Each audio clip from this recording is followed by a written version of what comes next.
Bonjour à tous et bienvenue dans mon domaine. Vous êtes sur une chaîne spécialisée sur le tarot. Aujourd'hui, on est déjà à l'épisode 7 et on va parler du chariot. J'ai trouvé de quoi illustrer l'exemple.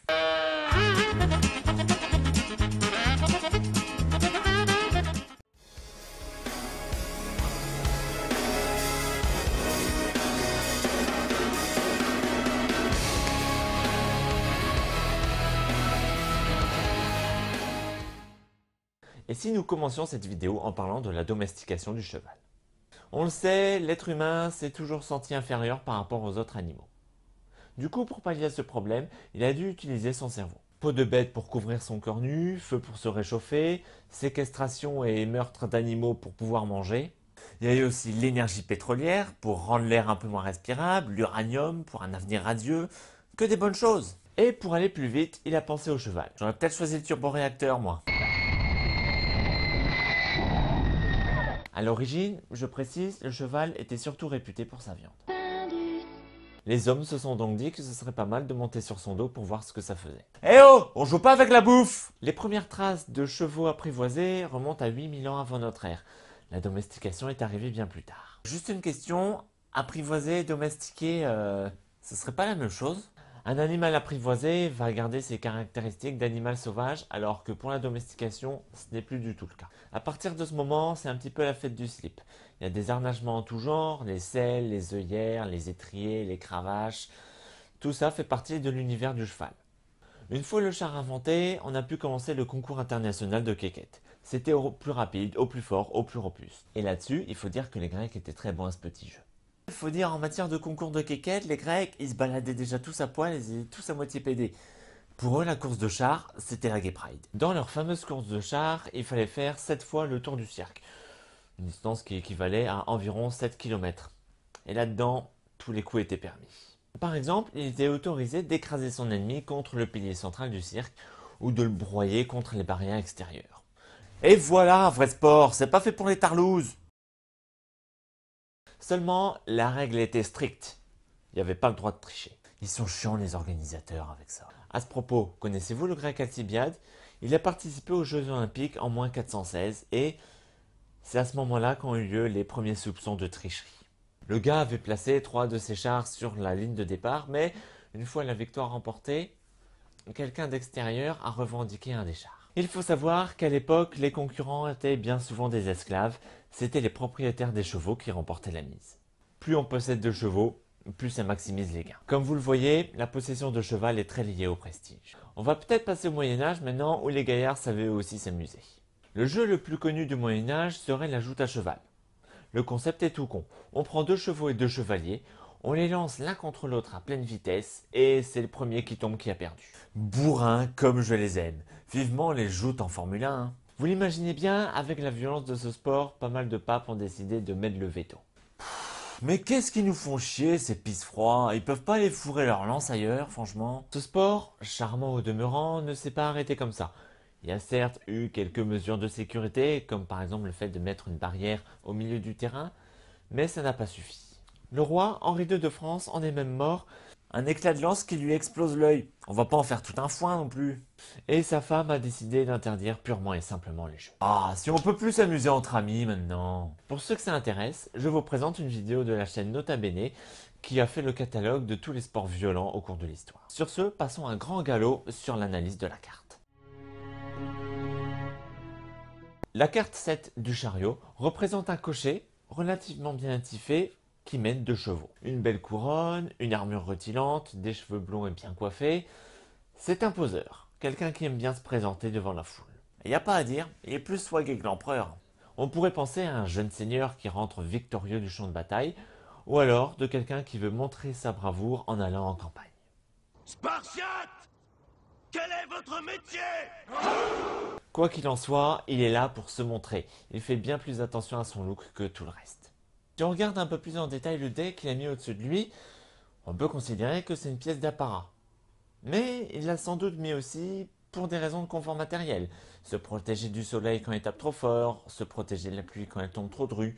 Ouais mais ton gars là, il veut pas l'autoradio et la clim en plus. On peut comparer ce tissu au rideau qu'utilisait la papesse. La papesse l'utilisait dans une optique de cacher, de voiler tout ce qui se passe autour d'elle. Pour le chariot, c'est différent. Il va utiliser le rideau justement pour montrer, pour mettre en valeur. Ainsi, le chariot serait la métaphore de l'acteur ou du présentateur télé. Juste une précision, la télé, c'est pas venu après le tarot justement? Certes, mais si on regarde bien l'encadré, ça colle parfaitement.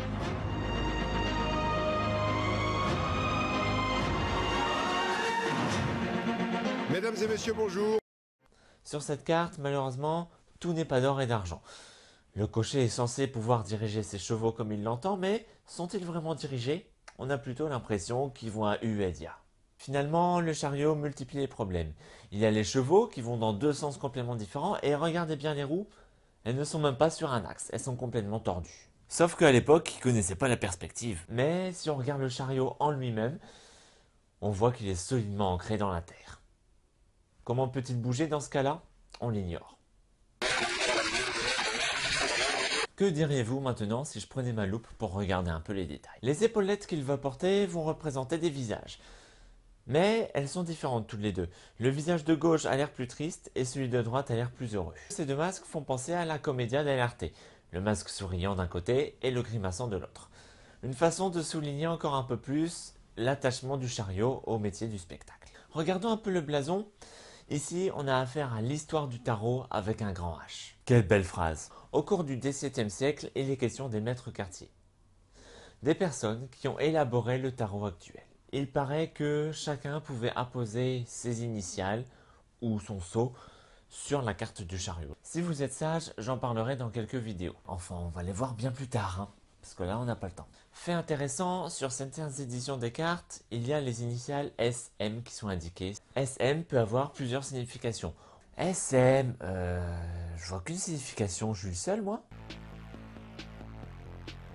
On pourrait penser à SM, ESM et ESM. Certains évoqueront les initiales de soi-même ou alors les symboles alchimiques, le soufre et le mercure. Autre fait important, pour ceux qui n'ont pas constaté, les chevaux n'ont pas de pattes arrière. Ça risque d'être compliqué pour eux d'avancer. Toujours concernant les canassons, celui à droite a un regard vraiment pas franc. Si on se met du point de vue du cocher, le cheval qui louche est situé à sa gauche. La gauche, c'est la direction du mal et des ténèbres. On a fait maintenant le tour de la carte de tarot traditionnelle. On va se pencher, comme à notre habitude, sur le tarot de Waite. On se demande un peu ce qu'il a ces temps-ci. Déjà, avec le pape, il nous avait fait un copier-coller.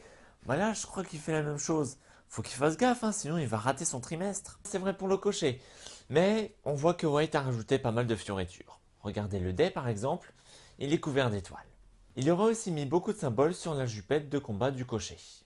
Si on zoome au maximum et qu'on regarde vraiment dans le détail, on constate qu'il s'agit de symboles alchimiques ou astrologiques. Et pour en rester dans le détail, on voit que dans le fond, il y a une ville de dessinée. Ça veut dire que le cocher ou le chevalier quitte la ville, quitte le confort urbain pour aller vers l'aventure. Mais évidemment, vous l'aurez remarqué, le très gros changement réside dans les chevaux. Enfin, les chevaux, il ne s'agit plus de chevaux maintenant, mais il s'agit de sphinx assis. L'un est noir et l'autre blanc. Pour ceux qui ne connaissent pas, le sphinx, c'est une bestiole qui posait une énigme à la con. Une créature mi-lion, mi-aigle, mi-Jean-Pierre Foucault. Et en énigme, elle en connaissait qu'une. Je marche à 4 pattes le matin, à 2 pattes le midi, à 3 pattes le soir. Et en plus, elle se suicidait dès qu'on lui donnait la bonne réponse. C'est l'âme! Telephtaia lexisas, ça veut dire c'est votre dernier mot en grec ancien. C'est une référence évidente à la mythologie égyptienne et la mythologie grecque antique. Dans la mythologie, quand on a affaire à un sphinx, la force ne sert à rien. Il faut utiliser la sagesse et son esprit. L'esprit est au corps, ce que le soleil est à la terre. Et je vous retrouve maintenant dans une nouvelle séance de divination. Bonjour! Bienvenue dans mon cabinet. Bonjour. Mais mettez-vous à l'aise, enlevez votre casque. Ah, désolé, j'avais oublié. Je sors juste d'une course. Une course? Mais j'avais pas demandé mes sushis si tôt. Ah non, pas ce genre de course, je fais de la Formule 1.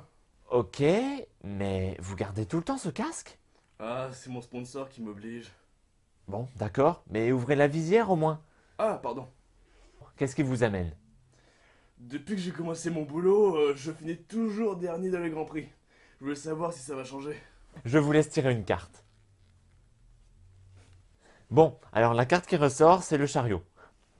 Cette carte est d'assez bon augure. Une victoire est à prévoir. Une grosse victoire qui vous apportera pas mal de bonnes choses.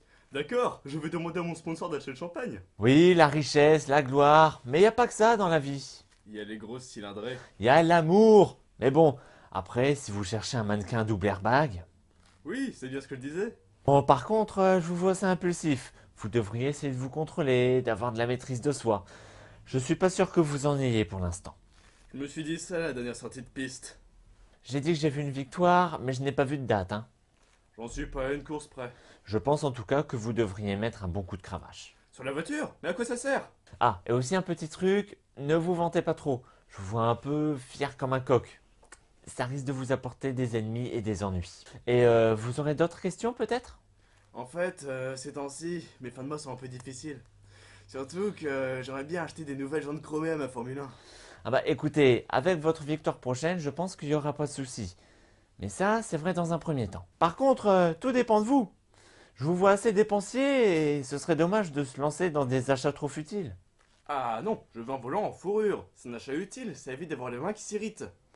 Ah non, ce n'est pas bon du tout, vaut mieux économiser. Enfin moi je vous dis ça, je dis rien, hein, mais le bling bling, c'est plus à la mode, ça finit par lasser les gens. Sinon, je voulais savoir si ma santé va tenir la route. Ici, pas de problème. Enfin, je dis ça dans un premier temps. Vous avez de l'énergie actuellement, mais faudra faire attention à ne pas brûler la bougie par le debout. Il conseillait ça dans le dernier Auto Plus. Ah, et je vois autre chose dans cette carte. On parlait de mannequins précédemment. Ah oui, toute option, double airbag et pare-choc intégré. En amour, vous ferez de belles rencontres et vous nourrez de belles relations.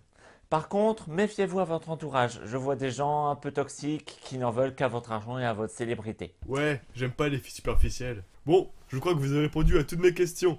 J'appelle mon sponsor pour lui dire la nouvelle. Et ce soir, tournée générale! Et voilà, maintenant vous avez tout ce qu'il faut savoir sur la carte du chariot.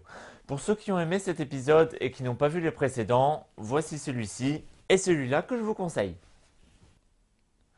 Pour cet épisode, je remercie mon acteur main qui m'a beaucoup aidé.